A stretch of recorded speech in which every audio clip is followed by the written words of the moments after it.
Hey everybody, welcome to your Monday leadership thought. And today I just wanted to quickly go over my first organizational change. And most importantly, the lessons I got from that organizational change. So to set the scene, I won't go into too much of the military jargon and humbo jumbo and whatnot. But when I first took over command of my platoon, one of the things I noticed right away was that there was a section that didn't belong to me that I believed should have belonged to me.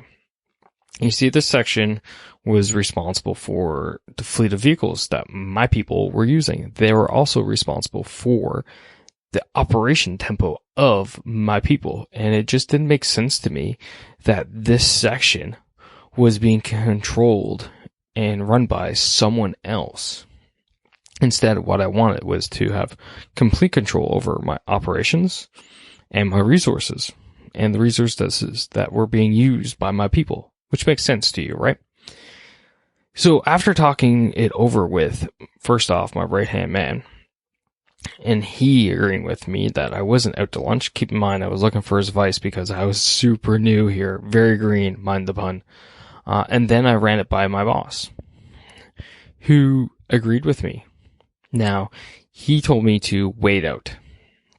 So to make a very long story short, what ended up happening was Steve, who was my right-hand man, and I saw an opportunity, and we just launched at it. We jumped, and we made that organizational change. And it didn't come necessarily at the blessing of my boss. It didn't necessarily come at the blessing of the other supervisor that we basically stole his people and resources from. But at the same time, no one disagreed with us that needed to be done. And the moral of the story is this. Well, there's two, actually. The first one is sometimes you just got to do it. Sometimes you just got to rip the Band-Aid off and make that organizational change and make it happen. But the second moral of the story, and the more true one, is that there will always be resistance to change in organizations, no matter what type of organization you are in, okay? You will always be faced with that resistance to it. And we certainly felt it when we made that change. A week later, we wouldn't say we got in trouble, but we definitely had some choice words said to us.